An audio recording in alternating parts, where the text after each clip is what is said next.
movie and you don't know what to do. Open a root beer and listen to two dudes. Hello and welcome to the first episode of the Root Beer Cinema Podcast, starring myself, Carter Haskins, and me, Max Vanderwerf. We are creating this podcast because there's a major, there's something missing in the root beer and the film community, and I think that these two things haven't collided in a powerful enough way. And we're bridging the gap between the root beer heads and the cinema heads. So the premise of this show is we review a root beer and we also review a movie. Yeah. A different root beer of some kind. And we'll talk about the movie for as long as we just came up with this. We'll talk about the movie for as long as we're drinking the root beer. And we're splitting one of them, whether it be a can or a bottle, between two glasses. And we'll get into the root beer we're drinking. Yes, of course, and the movies. Where it's from, the flavor profiles. You'll learn we'll break a lot. It down. You'll learn a lot about both movies, cinema and root beer in this show, if that's what you're looking to do. There's a slight pairing, too, of why we're choosing each root beer. Maybe you can figure that out. Maybe we'll tell you. Throw it in the comment section below. Drop it in the comment section of why you think we chose each specific root beer for each specific movie. I don't really have no vested interest in any specific brand of root beer, but I was recently betrayed by Barks. Yeah. Not only because it's owned by Coca-Cola, which is a boo from me. I found out that it has caffeine in it, which really sucks for many reasons, one of which I recently quit drinking caffeine, and because almost no root beers have caffeine in them, I made an assumption, which is never a good thing to do. Like I know. Also, did you know the Sunkist has caffeine in it? Did you know that? Sunkist? Yeah, dude. Orange Sunkist has caffeine in it. Yeah, that makes sense. No, it doesn't. Does Fanta not have caffeine? Well, I'm a Fanta person. Me too. No Fanta. I'm going to provide one biases, and that's that Fanta is the best. Soda? Not the best soda, but the best orange soda. Yes, I agree. And I would say the European Fanta is the best Fanta. I don't agree because it has aspartame in it. No, it doesn't have aspartame. The European one doesn't. I thought that they can't have sugar and stuff in Europe. Yeah, but they have normal sugar. They don't have fake sugar. Oh, I went to... That's why it tastes better. This is a fact. I went to Lille recently in Belgium, and every single soda tasted like shit because it had aspartame in it. Interesting. It was like miserable. Interesting. I couldn't drink it. Like I was drinking Fanta, and it have you had like, Sinalco? It was terrible. What? Have you had Sinalco? No. What's good? What is it? Did you know Fanta was invented by the Nazis during World War II? Yeah, I feel like a lot of things were invented by the Nazis during World War II. Well, they needed to make a soda, and all the ingredients that they had were what made Fanta. Oranges and sparkling water. Oranges and sparkling water. And they put them together, and they created this wonderful invention. Just a very influential and wonderful drink. True.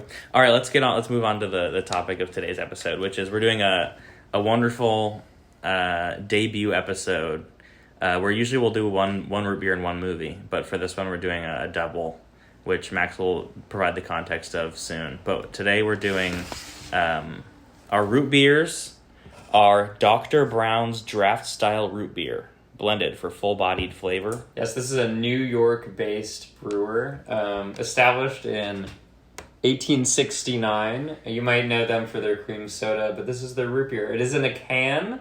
I'm usually not a fan of canned root beers. I will agree with you on that. I prefer a glass bottle, but recently I've been kind of into canned root beers. Okay. And our second root beer is WBC Root Beer Chicago Style, which was established in 1988. Yes. It comes from Goose Island. It's since been purchased and distributed by Sprecher, which is a Wisconsin-based root beer plant or whatever. And so it's from Chicago. The reason we're doing these is because one's from New York and one is from Chicago. Just like us. Haskins is from New York and I, Vanderwerf, are from Chicago. So that's sort of what's going on. And the movies will be John Waters' Cecil B. Demented. As well, which I believe will be pairing with the Dr. Browns. Yes. And then Haine. Hate is the English title. Yes. Directed by Mathieu Kassovitz. Which will be paired with the WBC Root Beer Chicago Style. Yes. So you want to get into it? Yeah, let's pop. Let's one crack open. open This is the Dr. Brown's. Nice little sound there. Yeah, good snap. Let's pour them up.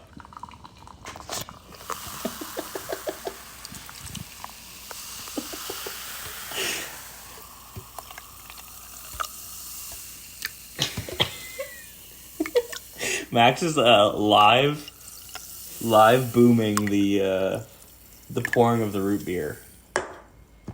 And here we go. So we have 2 glasses. This is a 12 fluid ounce. One is a little bit higher than the other, and that's on me. But cheers. I think you're going to be doing more talking, so I think I'll give you the more full one. Okay. You think I'm going to be doing more talking? Interesting. All right, and we'll review the root beer when we're done with the root beer. When we're done talking with the movie. Yeah. Yep. One thing I want to establish is every root beer we have to drink the whole thing. Mm-hmm. We can't be like, bad. Yeah. And give up immediately. So the Olipop episode is going to be a rough one. Yeah. Is my guess. Spoilers. Yeah, but we'll cut that out. Sneak preview at what the next, or I'll bleep it out. Yeah. So that no one knows. So last night, Max and I had the honor of visiting the Music Box Theater in Chicago, Illinois. Yes, on Southport. On Southport to see a pretty solid 35mm print. Beautiful print of John Waters' Cecil B. Demented, released in 2000. Yes, and Max thought it was 1996. It just gives the vibe of 1996. I thought it was 90s as well, but then I was surprised by some of these names they were throwing out, and I was thinking it had to be in the 2000s at some point. Yeah, I figured it out based off everyone's age and not by just looking that it was released in 2000. Yeah.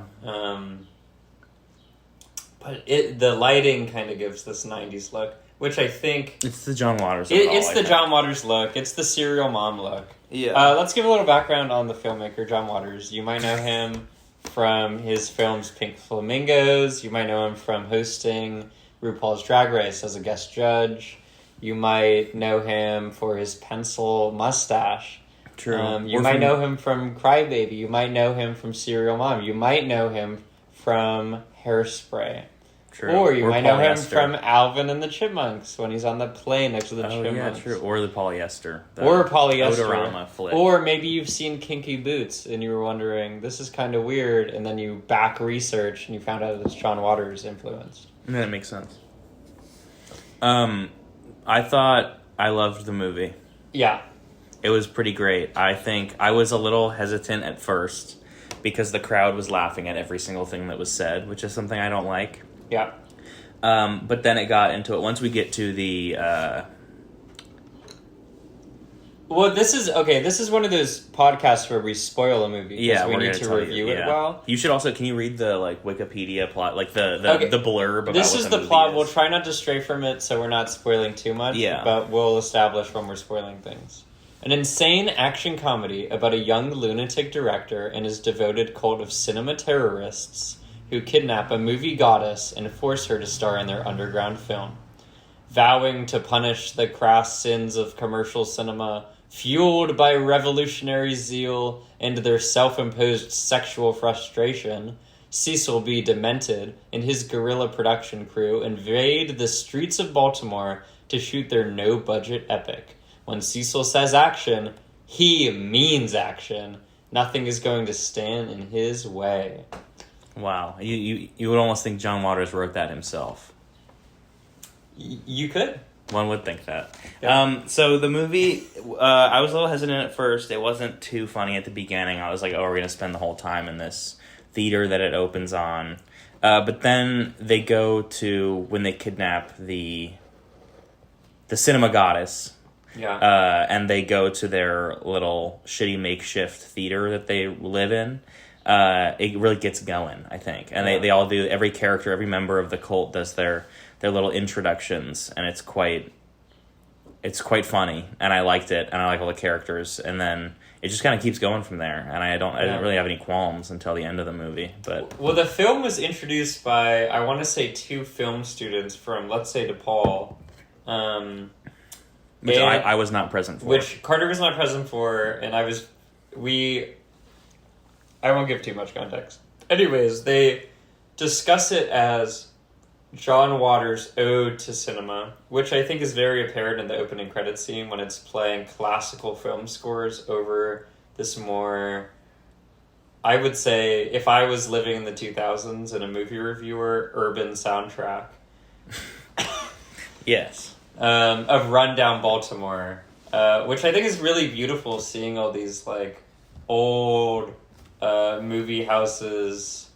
Very sad to see them go, but also very cool of this old history. That was kind of rid of by the late 90s. And it was all like a joke. Like it was like Star Wars and Star Trek were playing back and forth and stuff. Yeah, which I mean, like, look at the current bill of any movie theater. It wouldn't look too far. It wouldn't look too far off. Yeah.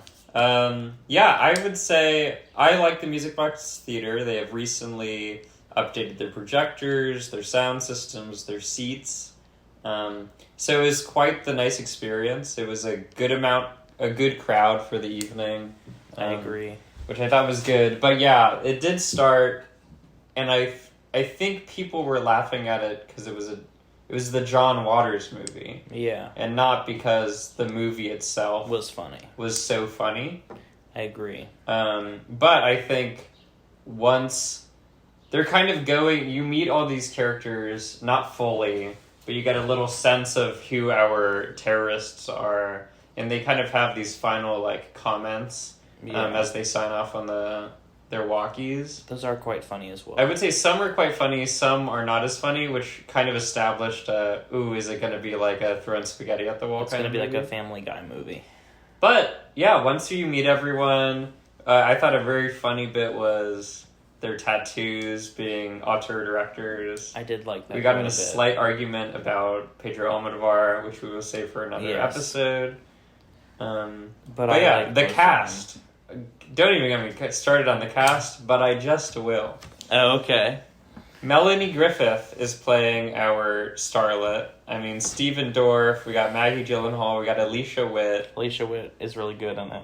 Yeah, Carter has a slight crush on Alicia Witt. I do. Adrian Grenier, Zensele Uzoma, Lawrence Gilliard Jr., which, as we all know from The Wire, just an amazing actor. Never seen The Wire. Jack Noseworthy.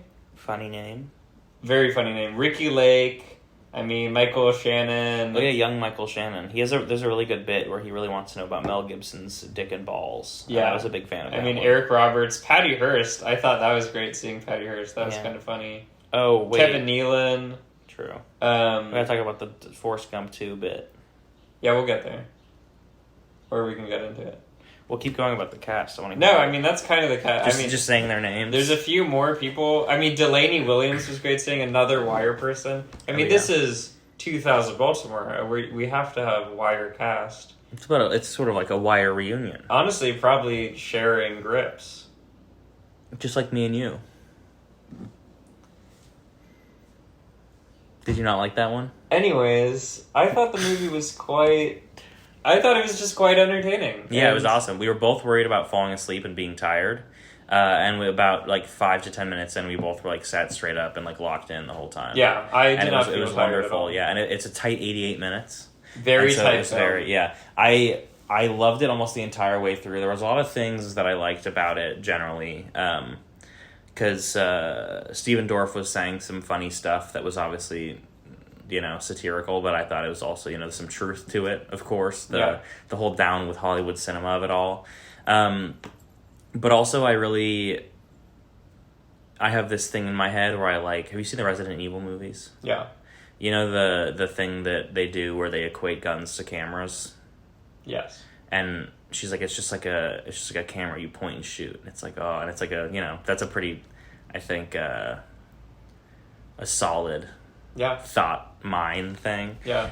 And so I was thinking when they hop out of the van at one point, the recurring different vans were really funny too. Yeah, I thought that was quite funny. I kind of wish it was the same shot for all of them. Yeah. They did punch in for one of the later ones and you couldn't see the joke.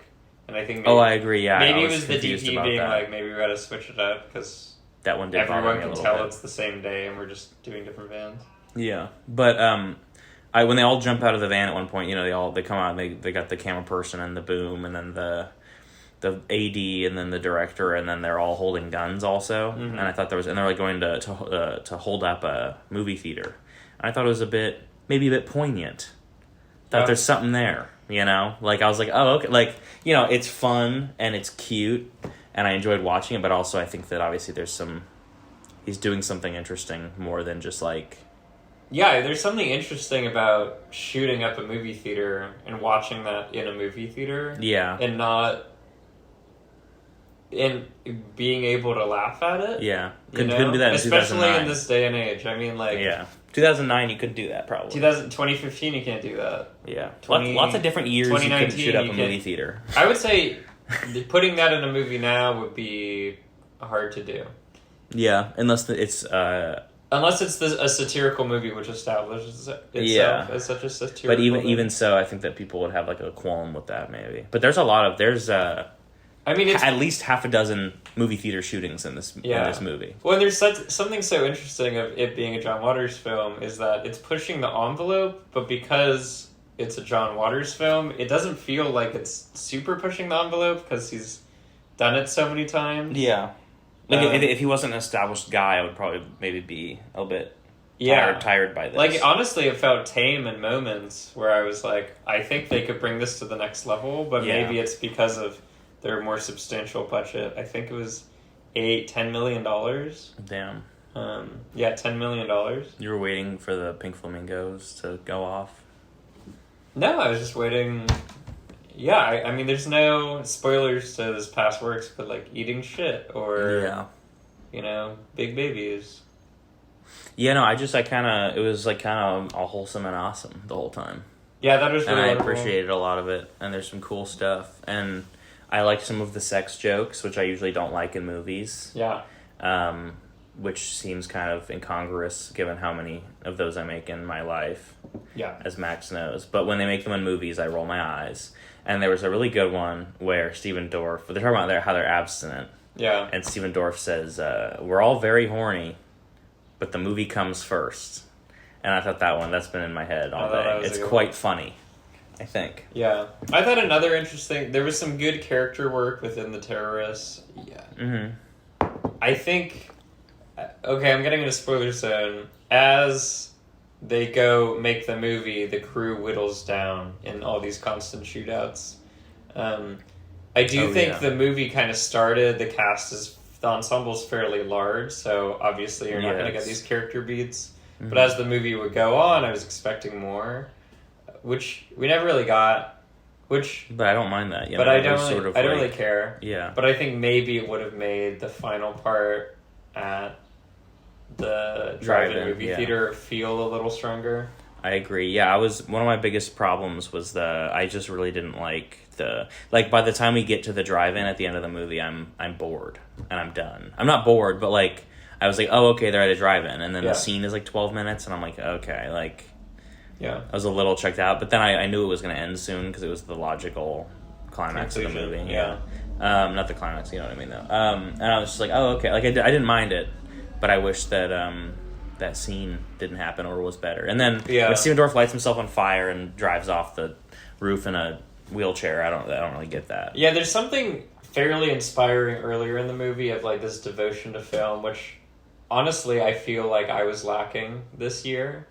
But seeing his devotion and like getting a team together was honestly fairly inspiring. Like, no, I'm not like as horny as they are, and no, I'm not gonna kill and honestly, like, it would be hard for me to make a bad movie.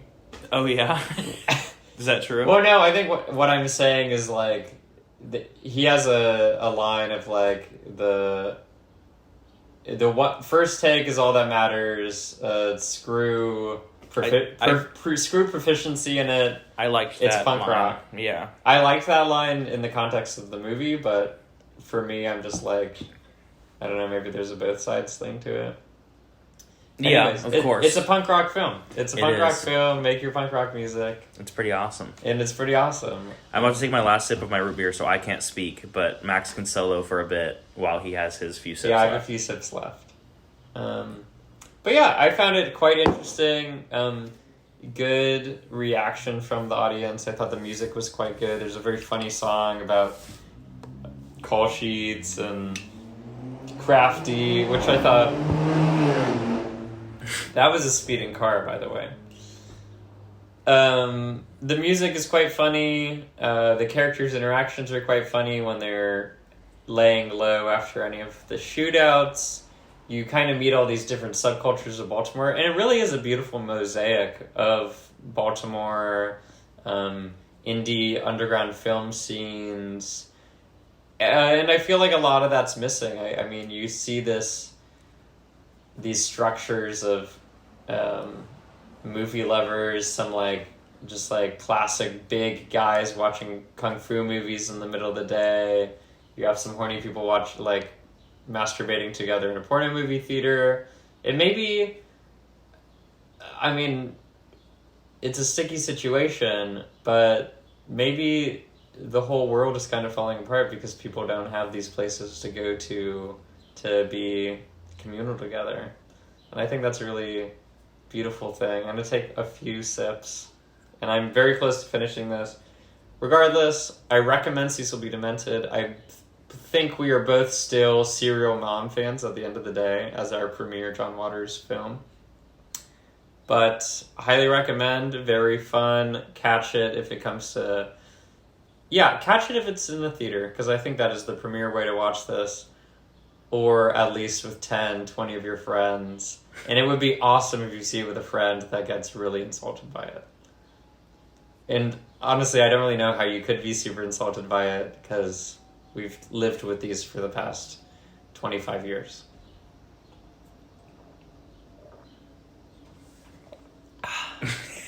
And that's me finishing And with my that, root we beer. have finished our root beer. So tell me about Dr. Brown. I have a question really fast. Yeah. About... I was thinking about this yesterday. When they used to go to porno theaters to masturbate, where does the jizz go?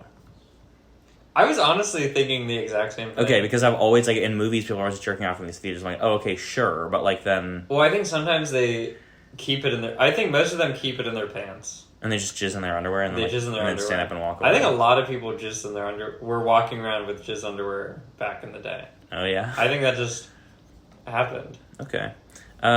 Dr. Brown's, I think... It was a little undercarbonated for me. Maybe. Yeah, which I think is what comes from the can. Sometimes you get Yes. super carbonation from the can, sometimes you have a lack. It was a little soft. But I think it had a solid root beer flavor that I think is missing in certain... I think your A&Ws and your mugs of the world are nothing close to Dr. This is like a solid... This is like a best case scenario, I think, for a canned root beer. Yeah. It's pretty solid. I think it's got a good it's got a good well-rounded root beer taste. And it's something I wouldn't mind sipping on at any point in my day or for any event. Yeah, I wouldn't call it a full-bodied root beer. As the can claims. Yeah. No, I would disagree. I think it mellows out pretty quickly. There's no super high-end bits. I think it's just a classic root beer. It's an inoffensive root beer, I think. It's very inoffensive root beer. I think this is great for a sandwich, Yeah. Not taking any bold steps. No bold steps. It's not taking away from the flavors of anything else. It's just a liquid that you can consume and just, Vibe out. I honestly, if I was to get someone into root beer, This would be a solid. this This would be a good gateway root start. beer. Yeah. Good gateway root beer. Because it's just enough of a new flavor. Yeah. That you can get into it, but it's not too sweet. It gives you everything you need to know about root beer before getting into root beer. Yeah, I would. It gives you the essentials. I would. It's fairly. I would call it a cliche. It's a sort of a cliche root beer. I would take this over. I think sucks, but we can talk about that another day. I like, and let's not bring any biases. Okay, yes, true. Before we talk. I'll censor that. Good. All right, now it's time to move on to Here, you Oh, should- Dr. Brown's. I wish we got the cost. I would say it probably cost around $2 a can. Yeah, maybe. Okay. Wait, actually, pause. Actually? No, keep it going. Okay, Max is running away, and I think he's getting the receipt from the grocery store he went to, but I can't wait to crack open this WBC. Okay, he has the receipt. These are Chicago prices, I will say, so higher or lower than the city you're in. These are Central Time prices. But $1.39 for a can. Damn. That's pretty good. That's not bad. I would say that's pretty good. Sort of like back in the day. I would rate it... Are we rating the... Yeah, let's do it on like a popcorn bucket scale. On a movie scale. On a movie how many scale. movies do you give this root beer? Um, Okay, give Cecil B. Demented 3 root beers out of 4. I would agree. And I give Dr. Brown's 2 movies out of 4. I would give it a... Just because I don't think I'm going to think about it very often, but I would buy it again, I will go 2.5. We're doing halves. I'm doing... Okay. I'll even do decimals if we want to get into it. Okay, well, I'm solid with 2 left. I'll give it a runtime of... This root beer gets a 74-minute runtime. Whoa, that's pretty low. No, I know. But, no, well, it's not... Runtimes are like a parabola. I would give this a Dark Knight out of a Brutalist. I would give this a... Bro just gave this a bad out of a bad. No, well, I would say a 220 out of a 340. Oh, runtime-wise, okay. Okay, I thought you were saying like how good the movies are. All right, I'm ready to crack into this WBC. You want to give us some background? I'm ready while to I talk pour it about... up? Yeah, okay. So, WBC, I kind of gave the background already. Wait, well, you should crack them before you give the background. So hold the phone. Let me Okay. mic this up. Ooh, that was a nice little extra sound. Yeah, so this is a twist-off. We used my classic bottle opener. Because we're here for the aesthetic. I honestly love a twist-off. I Me too. constantly recap. And let me recap you on the background of WBC. It's a Chicago-style root beer. It's a craft soda, caffeine-free, gluten-free, 100% real sugar. Nothing super special about it. It doesn't discuss any extra ingredients. But yeah, Goose Island. It makes beer, normally. And this is from a bottle. As I've stated before, it is 12 fluid ounces, much like the can. Very similar. Very similar And cost? color. And the cost of this is $1.59. Wow. So you're 20 cents more for the same amount. Yeah. It looks a little darker to me color-wise. I But would agree. Let's cheers.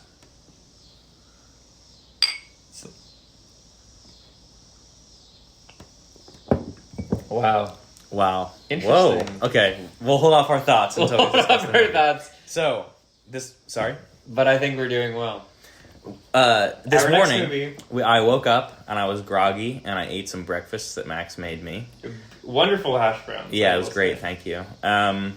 And we decided to throw in the Criterion Blu-ray of Haine. Which I found out the night prior that Carter had not seen. And we mentioned, it was like, we can watch it, but I didn't know he owned it. And it was a dream come true, essentially. Because it's one of those things that I've known I've needed to see for a long time, but based on what I know about it in the poster, I was like, I never want to see this. But I was like, you know what, maybe... Yeah. Okay, give us your background on this movie. Because Okay, background of this movie. I think I saw it Well, I'm sorry. in... I'm going to say early high school. I would say around 8th grade, 2015 is when I got really into movies. That's when I saw like Birdman and Whiplash for the first time. Okay. It's a really interesting root beer we're drinking here. Yeah, very interesting I root can't wait beer. to talk about it.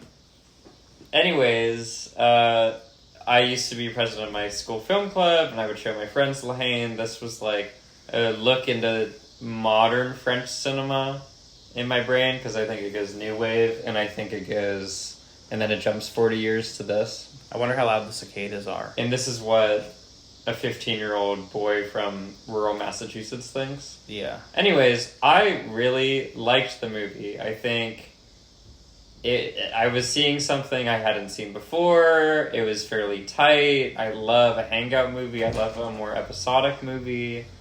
And yeah, so anyways, Haine. Also, Haine famous for being one of the most well-regarded films on Letterboxd. Number 18 of Number the 18. Top Narrative 250. Yeah, which is honestly incredibly impressive. Yeah, I've seen it probably 4 or 5 times. I feel like last time I saw it, I was reaching my maximum of seeing it. So I will say, going into the screening this morning, I'll give a few bits and bobs. We paused it numerous times due to... Not on purpose. Not on purpose. A cat knocked something over. We had to do some stuff. Yada, yada, yada. It was also fairly early in the morning. We went to sleep very late. Kind of not the right vibe. Yeah. And as if you have seen the film, you would know it's probably good to watch late at night. It's probably good to watch maybe alone, and kind of just like sit in the movie. Yeah. I'm just gonna spoil it. Carter don't like it. Tell us why. All right, guys. I'm gonna keep it real with you. I hated this movie. Hated. That's a very strong word. I think it really sucks. And if I were to have to rate, I'll have to rate it later, and you'll see what it gets. Yeah. But yeah, I just feel like a lot of it seems to be one of those movies to me that the director really wanted to make a capital M movie, and throughout the film, he does a lot of strange and varying filmic techniques that one who is a child or has seen 2 movies before might see and think, wow, this guy is making a good movie. Like, wow, I'm watching a good movie right now. And I think that just because you're doing those things, that doesn't mean it's true. And also, they're done at a pretty much random rate throughout the movie. And I would consider these beautiful chapter breaks. Okay. Within these longer, composed takes, showing the camaraderie between these 3 friends. One man's chapter break is another man's hack filmmaking. Yeah, I don't think it's hack. I think it's hack. I think he's very proficient. Well, I think I'll play your side, which I think, yes, I think Mathieu Kassovitz wanted to make a movie that was saying something. And what the movie's kind of fighting is, am I making this long take, kind of sit back and watch the world and these characters interact with it, or am I making this, Quentin Tarantino type of, check out what I can do, let me cook for a bit. So I think those are kind of fighting one another. But as a 15-year-old boy, I loved, and as an older person, I think it's interesting. It's a very specific, direction he's taking the movie, and I have to support that. Yeah. And I don't think any of them are bad. I think some of them just seem misplaced. I don't agree. I think almost there were 1 or 2 where I was like, oh, okay, sure. But it just felt so discordant to me because I feel like the rest of the movie was... I know we disagree on this, but I think it looks pretty bad and is, not well directed. It's sort of just... I feel like minus the technique shots that are once every few minutes or back-to-back, depending on what time of the movie it is, I feel like anyone in the world could have done this. I feel like most people could put this together in the exact same way, if not a more interesting way than he seemed to. Interesting. I remember being specifically impressed by the shot when the camera floats away as the DJ is playing the projects. Still kind of don't really know how they do it. I mean, it's a wire cam is what it is. So it seems like or it's a bunch of balloons. I don't know, they're French, so I kind of think the balloon thing might not be a lie. Yeah. Has that been said? No, I bet I can research it. But that would we're all probably famous, we're all familiar with the famous mirror scene. Obviously, they used a mime, which a lot of people are very impressed by. I think I'm fairly impressed. I like how they did it. I think it's... could have just shot it normal. Like, there's no, like, there's nothing there, I don't think. It's like, oh, what if I made this look kind of different for 3 seconds, and then I think it's fun. I think this goes on the wall next to the Pulp Fiction poster. You know, this movie In goes that on they the wall both next to suck? the Pulp Fiction. No, in that I think they speak to a specific thing. Also, I think this has more to say. I honestly... Than Pulp Fiction? I think, well, okay. I think this is saying fairly good stuff. I think these characters are... what do you think this movie's saying? It's the saying times, that am I we're right? slowly falling towards the world, and we're telling ourselves it's going to be okay, and Yeah. then finally we're going to hit a wall and feel like... And did you discern that from when they said it verbatim 3 times? They in the did say it movie? verbatim 3 times, but I think... And I think we both agree on this. One thing we can't agree on is once they arrive in more downtown Paris, the movie did pick up. It gets a little better, yeah. There's some great shots, and I like it more when it's not... When it's people hanging out, I like it more than when it's like, I might shoot the police. Am I going to shoot the police? I don't know. Like, I don't know. I'm not really interested in... I didn't care for any of the characters except for Hubert. Hubert was chill. Yeah, I really like Hubert's whole Hubert, thing. my bad. I will say I'm a huge Vincent Cassel fan. I think on rewatch, he's not, you know... I don't think his character is as dense, but I think there are some beautiful moments where you can kind of look inside of his head. But one thing that I realized with this movie is, like, these 3 guys are, like, kind of barely friends. They're friends because they probably, like, have known each other since they were 2 years old. Yeah. And because they know the same people. But at the end of the day, they're constantly bickering, but they have their backs. And I think just seeing these characters, it's like people that I don't normally interact with. I think they're very well developed. They actually filmed in the projects of Paris. They spoke to these buildings and all of the tenants within them, and they actually lived there for a bit. So it's a very lived-in movie. Maybe the person who's making it is an outsider at the end of the day, but I don't know. Yeah. I think mostly just a lot of that doesn't interest me really at all. Like, you know, I appreciate, like, if I like a movie, learning stuff about it or, like, how authentic it is maybe will interest me, but I pretty much, there's plots I care about and stuff, but most of the time it's just, like, how something looks, and I was not a fan of the way this looked whatsoever. Oh, I love a good black and white. I don't dislike black and white, of course. I dislike when it's a like movie this, is like, shot soft, contrasty black and white. It's the opposite of soft. It has, like, a sharpness filter on it. What has a sharp? Yeah, but, like, everything's like this muted gray tone.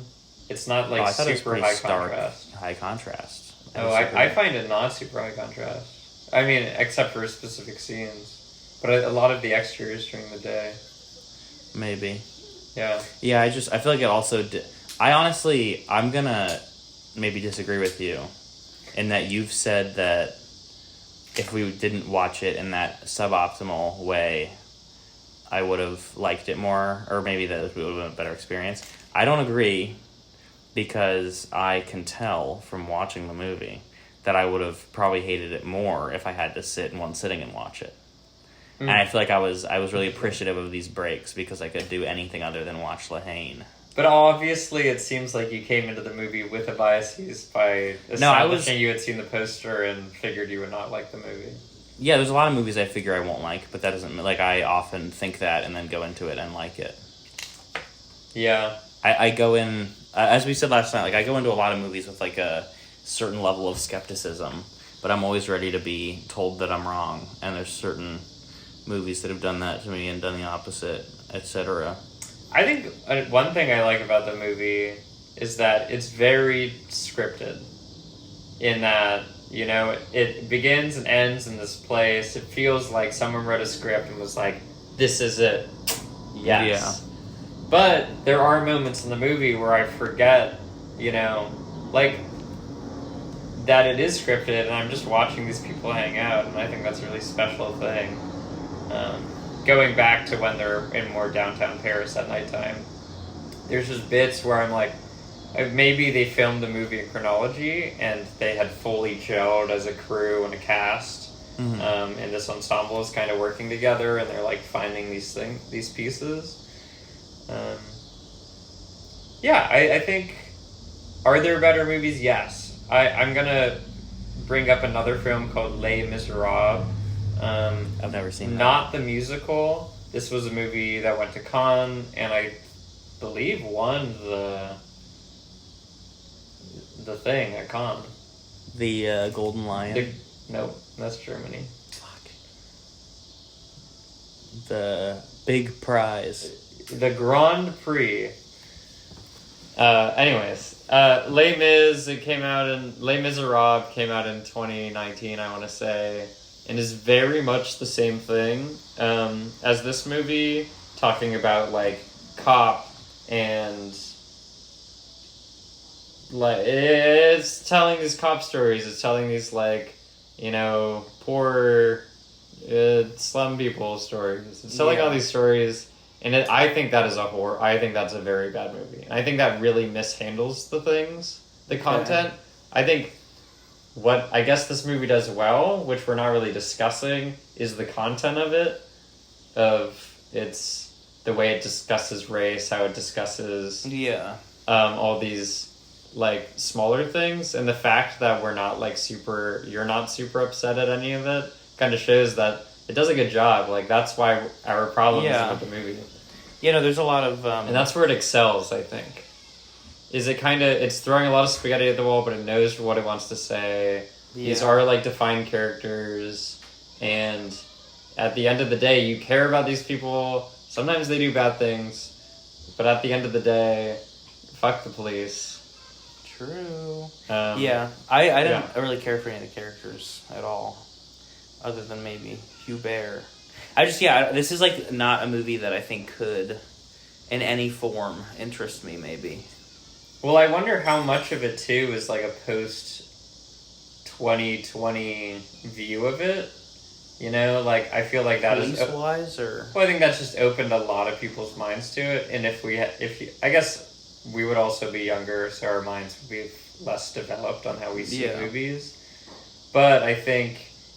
this movie does play differently in the past 6 years versus prior. And going back to the 90s when this came out, I think it makes the same argument as like Pulp Fiction, in that when it came out, people were like, this is refreshing, you know? Yeah. And that this guy, Mathieu Kassovitz, made Haine in the 90s. And it's so...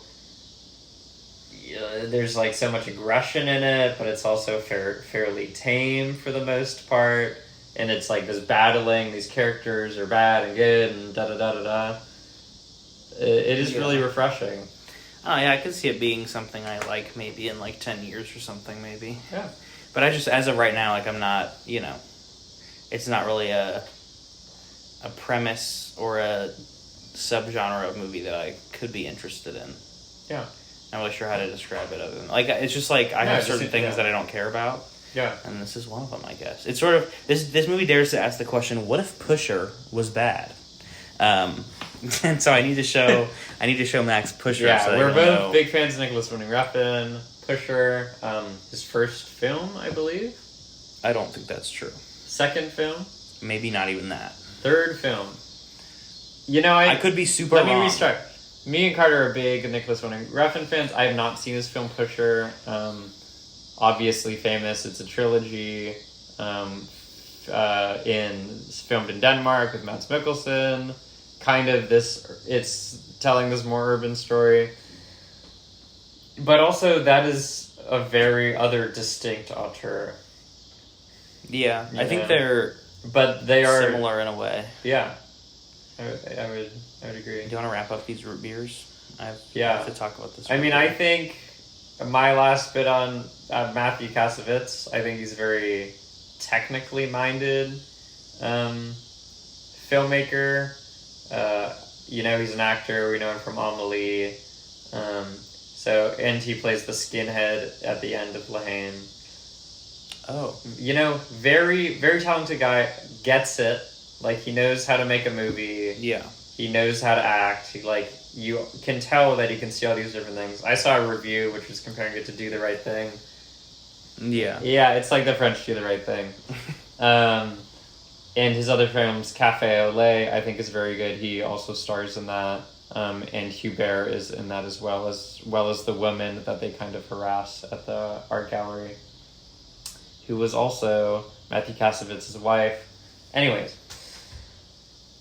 also going to his next film, Assassins, going to his next film that had Vincent Cassel and Jean Reno, which is kind of just like Seven, but French. I fuck with Gothica heavy. Going to Gothica, which is for his first American film. All of these are very directed movies. Yeah. Going even to Babylon AD. But I think he's really dependent on the scripts that he's working with. And like he doesn't write his interest level. I saw he didn't write La Haine, did he? He wrote Matisse, which is Cafe au Lait, La Haine, Assassins, Crimson Rivers, but did not write Gothica. Probably because he's French and he's working in America. And then he stopped. And then he wrote Babylon AD. Yeah, maybe he just forgot how to write. Bro. Maybe put the pencil down for too long. I think he's cool. Yeah, I think he's very French. He's sort of like the guy who made The Crow and I, Robot and Gods of Egypt. That guy. Yeah, I like Alex Proyas. I like iRobot. Alex Proyas is like really awesome. I feel like they seem to be similar filmmakers to me. Yeah, very varied filmography. In that way. I mean, you can tell he's just like, this is kind of what I want to do. Let me do it. Yeah. Yeah, I don't know. Give France its a 90s auteur. Sure. Also, there was like a global market of like, we want our auteur. America has Quentin. You know, we want something. Yeah. And they threw together Mathieu Kassovitz, and he made his movie, and I find it very good. I have definitely reached a point where I've seen it too many times, and I need to give it 10 odd years. Yes. I think I need to show someone it 10 years from now. Named not me. Named not Carter. They might fuck with it. Okay. Yeah, I'm going to finish this root beer. $2.6 million budget, which makes sense. It gives that vibe. And let me finish my root beer as well.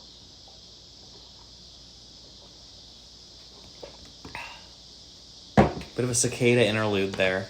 What a root beer.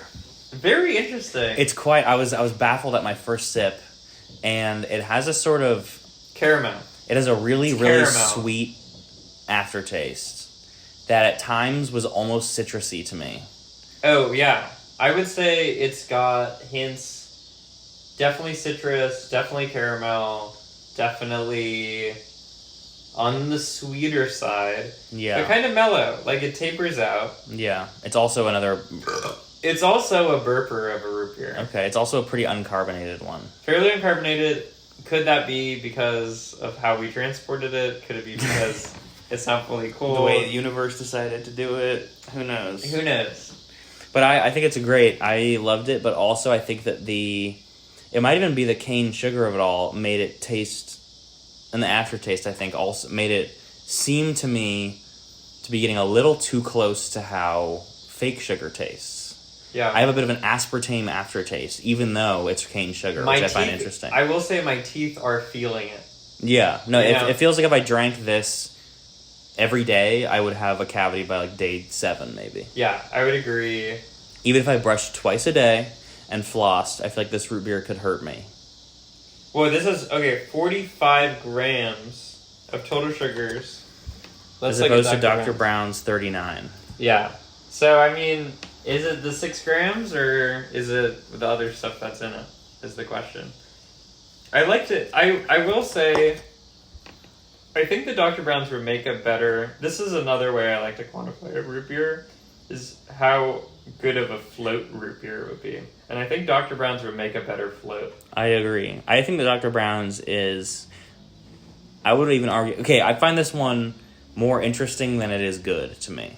Yeah. I'm intrigued by this root beer, and it's out. Like, I would have to drink it a few more times to get a Ice really cold, solid... walking down the street, great root beer. But yeah. I think it would distract from some things you would eat. Like, I don't really want a root beer. I with a. I don't really want that with like a hot dog. Yeah, I agree. It's a specific. I would need a specific. It's a specific timed event root beer. Yeah. I would have it at like a sports game, but then I would wait a while before eating my sports game snack. Yeah, maybe a pretzel. Honestly, also coming from Goose Island, I think it would pair well with a bread. Okay. You know? Maybe dip some bread in there. Maybe dip some bread in it. Maybe bring it to the Nathan's hot dog eating contest and they can dip it. True. I almost think I think I'm taking Dr. Brown's over. I'm gonna take Dr. Brown's over. I don't want to give over root beer Chicago style. I don't want to give WBC. I think it's better than a 50. Better than what? I think it's better than a 50 or 2 or whatever. What does that even mean? On our rating scale. Oh. I think it's better than middling. We have to do the movie first. I'm gonna give Haine 1 root beer out of 4. And if I could give it 0, I probably would. Just kidding. It was okay. It's not that bad. I'm gonna give it 1 root beer. It's not that bad. That's 0 to 25%. Okay, so it's somewhere in there. Occasionally, Carter would say that's a very pretty shot. Yeah, I would, but it's still a 1. I would never.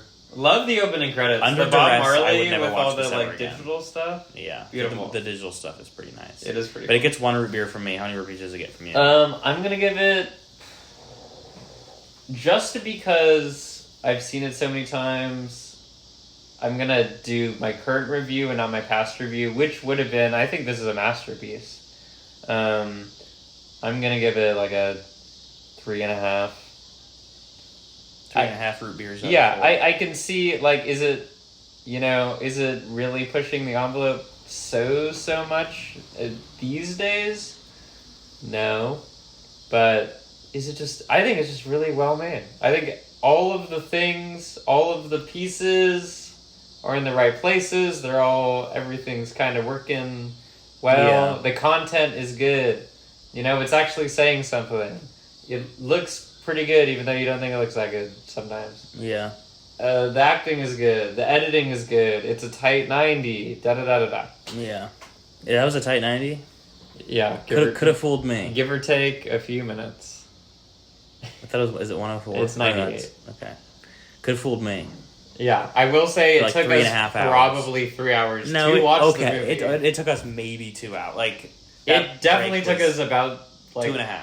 Maybe. 2.5. The Blu-ray, we took so long at one point, the Blu-ray player turned off. That's true. So, anyway. This is not perfect. I'm sorry. If you feel disgusted at how we watched this movie, I'm so sorry. Put it in the comment section. Put it in the comment section.